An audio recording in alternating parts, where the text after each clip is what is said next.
모든 인간은 다 연약한 자들입니다. 연약한 모든 사람이 반드시 해야 할 것이 있다면 그건 전능하신 하나님의 은혜를 입는 것일 것입니다. 기도는 우리에게 하나님의 은혜가 임하게 만드는 것입니다. 기도가 무엇입니까?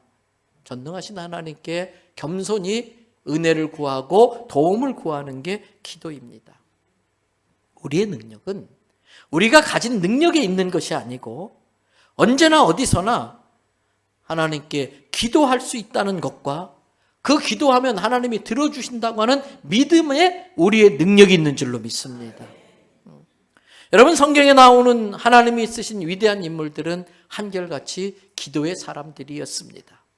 아브라함은 평생 기도하면서 하나님의 인도함을 따라 가라면 가고 서라면 서고 떠나라면 떠나고 머물라면 머물렀습니다. 모세는 평생 사람이 친구와 대화하듯이 하나님 앞에 자기의 삶을 다 가려면서 어려운 일이 생길 때마다 기도를 통해 하나님의 능력으로 바로도 이겨내며 홍해도 가르며 영적 돌파를 했습니다. 다윗은 왕으로 있으면서 하나님의 법궤를 자기 통치 중심에 옮겨다 놓고 그 하나님의 법궤 앞에서 아침, 점심, 저녁으로 날마다 기도하며 하나님의 은혜를 구했습니다. 그때 다윗이 하나님께 했던 그 아름다운 기도들이 시로 모아져서 묶여진 게 우리가 잘 아는 시편인 것입니다. 느헤미야는 바벨론 포로에서 돌아왔는데 처참하게 무너진 예루살렘 성벽을 보면서 안타까워 견딜 수 없었습니다. 또다시 이방 민족이 이 예루살렘을 치러 온다고 하는 소식이 들려오는데 그 성벽을 재건해야 되는데 자기에게 주어진 시간은 50일밖에 없었습니다. 모두가 불가능하다고 할 때에 느헤미야는 같이 기도하는 사람들과 함께 기적적으로 예루살렘 성벽을 50일 만에 재건하고 그 민족을 지키는 데 쓰임받은 것입니다. 다니엘은 바벨론의 포로로 끌려간 상황에서도 기도하면 왕의 명령을 어겨서 굶주린 사자굴에 던져진다는 것을 알고도 예루살렘 성을 향해 하루에 3번씩 기도하는 삶을 포기하지 않았습니다. 한나는 기도로서 사무엘 같은 위대한 인물을 자식으로 낳고 키울 수 있었습니다. 에스더는 죽으면 죽으리라고 하는 목숨 건 기도를 통해서 자기 민족을 위기에서 구해낼 수 있었습니다.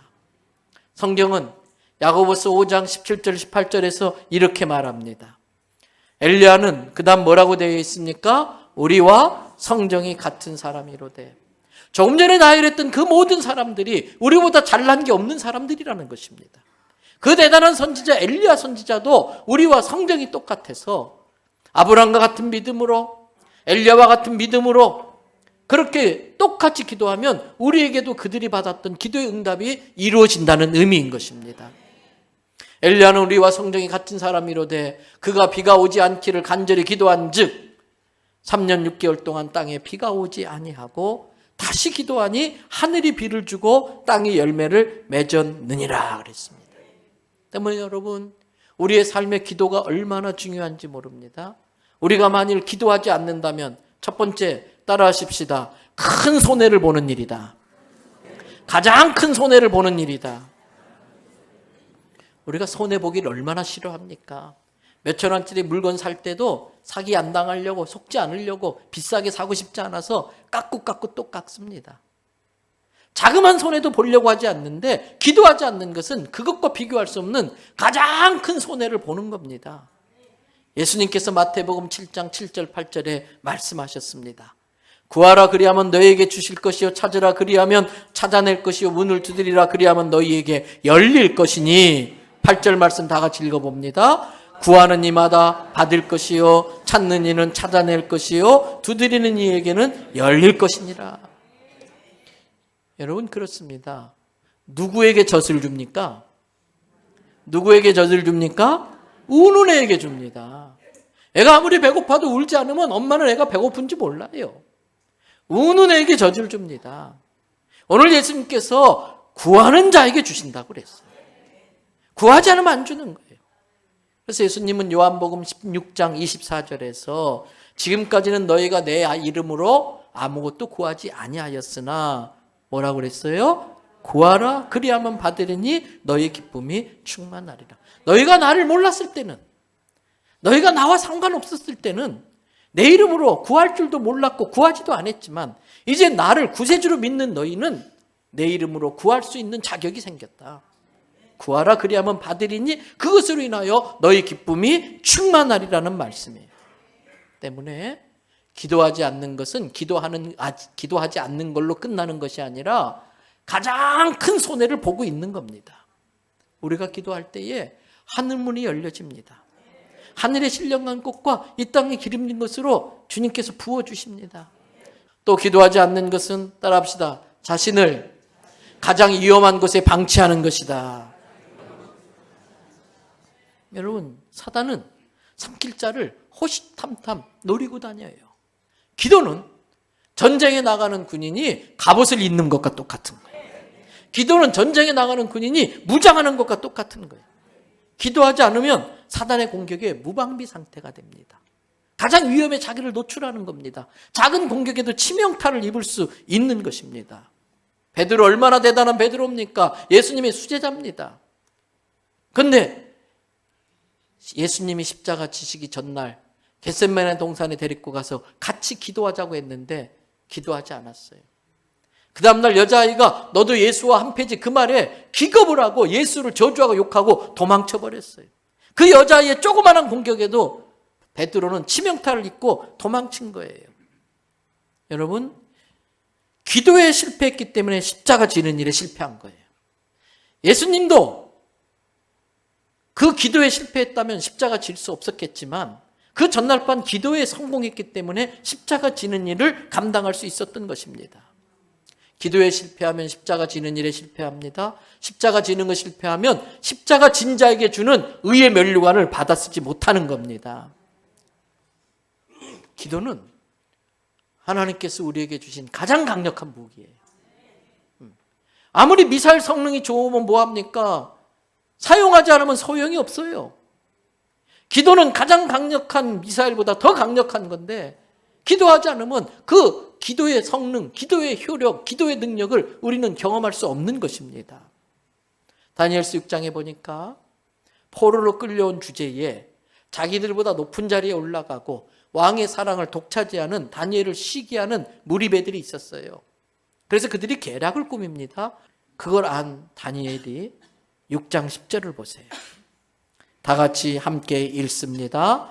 다니엘이 이 조서에 왕의 도장이 찍힌 것을 알고도 자기 집에 돌아가서는 윗방에 올라가 예루살렘으로 향한 창문을 열고 전에 하던 대로 하루 3번씩 무릎을 꿇고 기도하며 그의 하나님께 감사하였더라. 모르는 게 아니었어요. 알고 있었어요. 기도하다가 들키면 죽는다는 걸. 몰래 하는 것도 아니었어요. 다니엘을 잡기 위한 계략이기 때문에 이 조서를 발표한 다음에 그 다니엘을 잡으려는 사람들은 다니엘만 감시하는 거예요. 기도 하나 안 하나. 그거 알고 있었어요. 그래도 다니엘은요, 전에 하던 대로, 늘 하던 대로 예루살렘을 향한 창문을 열어놓고 하루에 3번씩 하나님께 무릎 꿇고 기도하며 하나님께 감사했다는 거예요. 여러분, 바로 걸려들었지요. 이미 도장을 찍었는데 왕이 어쩔 수 없이 다니엘을 굶주린 사자굴에 집어 던지라고 합니다. 사자들이 다니엘을 건들지를 못해요. 그러면서 이는 내가 죄가 없는 것을 명백히 드러내 주신 것이고 저는 그들이 모함하려는 것을 알지만 혹시 왕에게 누가 되지 않고 싶어서 누가 되고 싶지 않아서 그대로 제가 받아들였는데 하나님이 이렇게 다 드러내 주셨습니다. 그러니까 왕이 23절에 보니까 너무 기뻐가지고 다니엘을 얼른 끌어올려라. 그리고 다니엘아 한번 서봐. 한번 돌아봐. 뒤로 왼쪽으로 오른쪽으로 막 봐요. 왜? 혹시라도 끌킨 데라도 있나 보려고. 말짱한 거예요. 그러면서 23절 뒤에 보세요. 왕이 뭐라고 그래요? 이는 그가 자기 하나님을 믿었기 때문에. 아, 하나님을 믿으면 이렇게 되는구나. 왕이 안 거예요. 그리고 24절에 보세요. 다니엘을 모함한 사람 다 끌어와라.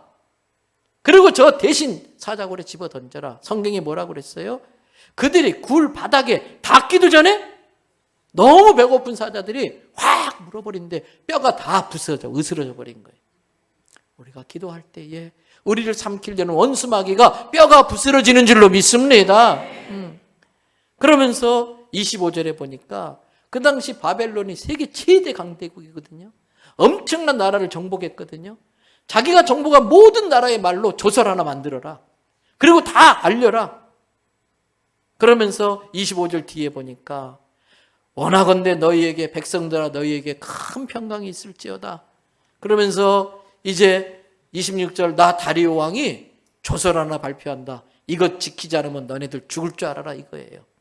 내 나라 내가 관할하는 아래에 있는 모든 사람들은 다 한 명도 빼놓지 말고 다 다니엘의 하나님 앞에서 떨며 두려워할지니 내가 내 눈으로 똑똑히 봤는데 그는 살아계신 하나님이시더라. 영원히 변하지 않으실 분이더라. 그의 나라는 멸망하지 아니할 것이고 그의 권세는 무궁할 것이며 왕의 다른 신에게 절하면 다 굴에 집어던집시다 사자굴에. 그때에 자기에게 모든 영광이 돌아오는 것 같아서 우쭐했던 그 왕이 자기가 듣고 싶었던 그 이야기를 자기 입으로 하나님 앞에 다 올리는 거예요. 그분은 살아계신 하나님이다. 영원하시다. 그의 나라는 멸망하지 않는다. 그의 권세는 무궁할 것이며 27절에 다 같이 읽어봅니다. 그는 구원도 하시며 건져내기도 하시며 하늘에서든지 땅에서든지 이적과 기사를 행하시는 이로써 다니엘을 구원하여 사자의 입에서 벗어나게 하셨음이라 하였더라. 지금 자기가 본 걸 증언하고 있는 거예요.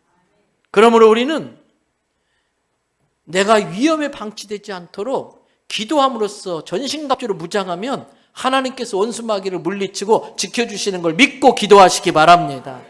네 번째, 왜 우리가 기도해야 되는가? 기도하지 않으면 어떻게 되는가? 다 같이 기도하지 않으면 유혹에 빠진다. 여러분, 예수님께서 십자가 지시기 전에 겟세마네 동산에 올라가서 기도하지요. 누가복음 22장 39절에. 그런데 40절에 보면 그곳에 이르러서 예수님이 제자들에게 말합니다. 유혹에 빠지지 않게 뭐 해라? 기도해라.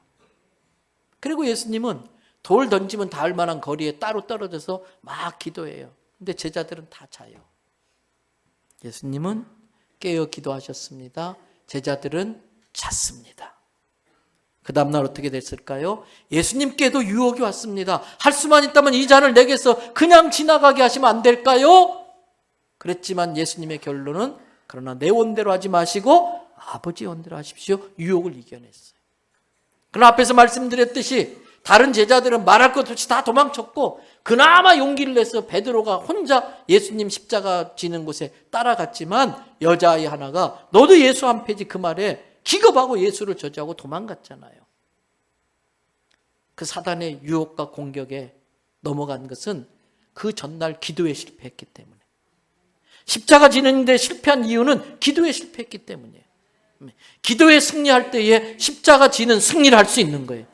십자가 질 때에 no cross, no crown. 십자가 없이는 크라운, 면류관도 없다.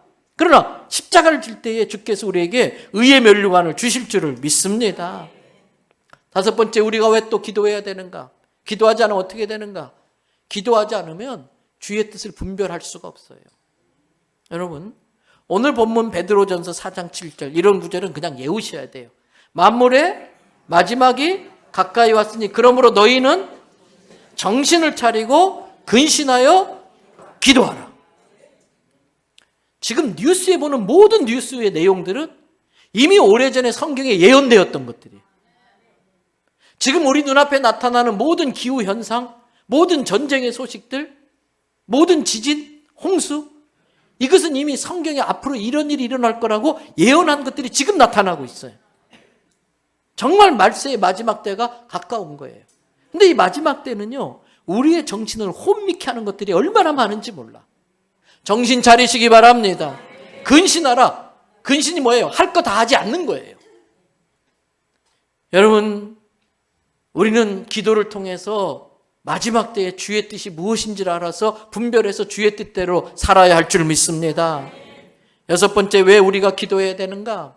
성경에 보니까 억울한 일 당하고 원통한 일 당할 때에 낙심할 수 있는데 낙심하지 않기 위해 기도하라고 그랬어요. 우리가 살다 보면 인생에 어려운 일이 얼마나 많은지 몰라요. 맨정신으로 그냥 내 능력으로 하면은 지치다가 나는 낙심해져. 절망리에 빠져요. 그래서 누가복음 18장 1절 말씀에 다 같이 한번 읽어봅니다.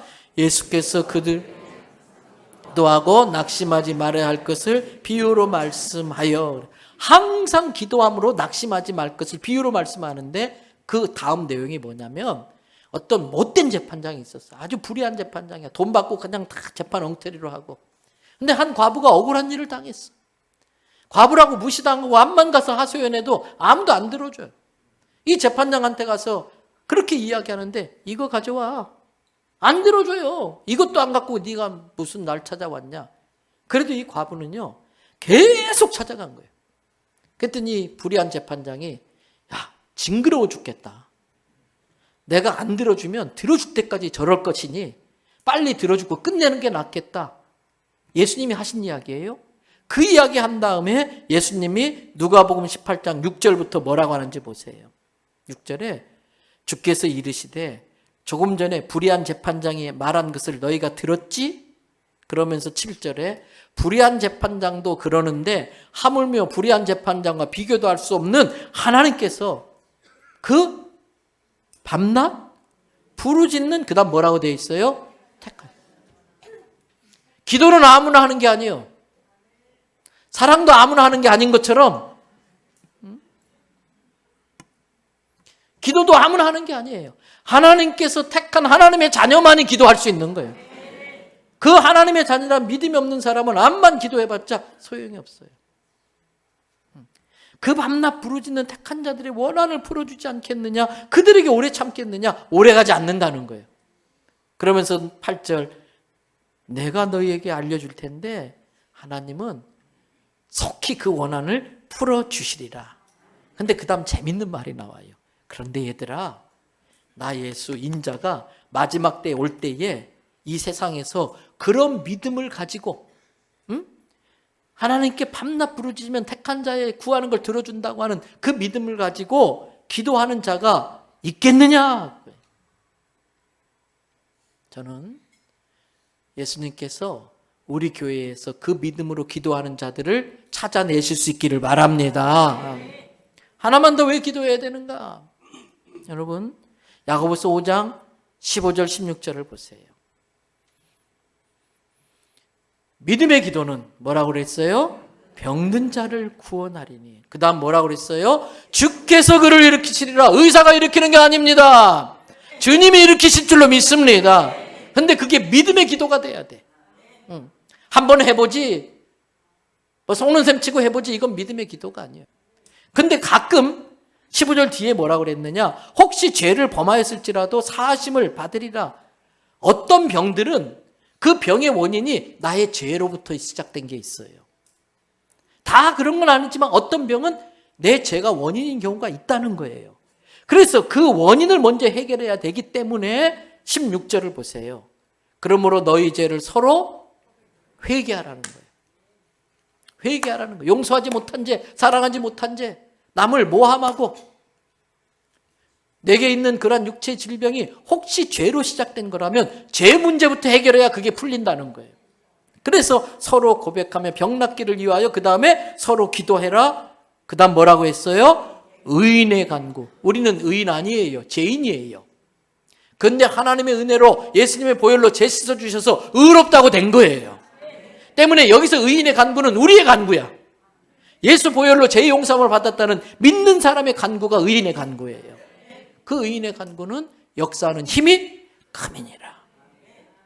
열왕기상 20장에 히스기야 왕이 죽게 됐어요. 선지자가 와서 너 며칠 뒤에 죽어. 그리고 가요. 히스기야 왕이 선지자가 돌아가자 벽을 쳐다보고 머리를 막 찍으면서 하나님 안 돼요. 하나님 안 돼요. 나 좀 살려주셔야 돼요. 저희대로 죽으면 이 나라가 어떻게 돼요? 막 기도해요. 성경에 보니까 선지자가 히스기야 왕에게 그걸 전하고서 자기 집에 도착하기도 전에 하나님이 선지자에게 말씀하셔요. 야, 안 되겠다. 캔슬시켜라. 다시 돌아가서 히스기야한테 전해라. 너의 기도가 하늘에 상달되었고 내가 너를 15년 동안 더 살려주겠다. 며칠 뒤에 죽을 자를 그 기도로 15년을 살게 하시는 게 기도의 능력인 것입니다. 때문에 우리는 병든 사람을 위해 서로 기도해야 됩니다. 육신의 질병뿐만 아니라 마음의 병든 사람이 얼마나 많은지 몰라요. 사단의 장난에 노란한 교회들이 서로 그냥 정죄하고 막 다투면서 영혼의 상처 입은 사람도 얼마나 많은지 몰라요. 목자 잃은 양처럼 지금 떠도는 양들이 얼마나 많은지 몰라요. 여러분, 내 자신의 질병뿐만 아니라 내 자녀를 위해, 또 육신의 질병, 마음의 병, 영혼의 상처 입은 자들을 위해 기도하시기 바랍니다. 그 기도는 개인의 질병도 고치고 이 국가의 병도 고치고 사회의 질병도 고치는 것입니다. 이제 말씀 마무리합니다. 기도하면 응답된다는 걸 믿음이 있는 사람만이 할 수 있는 게 기도예요. 기도하는 척은 할 수 있어요. 기도를 따라할 수는 있어요. 그런데 한번 해보지 뭐. 들어주면 좋고 안 들어주면 그만이고, 성경에 기도하면 들어준다고 했는데 뭐 썩는 셈 치고 해보지, 이건 믿음이 없는 거예요. 내가 믿음을 가지고 기도하면 반드시 들어준다는 믿음이 있는 사람이 할 수 있는 게 기도예요. 그래서 요한일서 5장 14절 15절 말씀 보세요.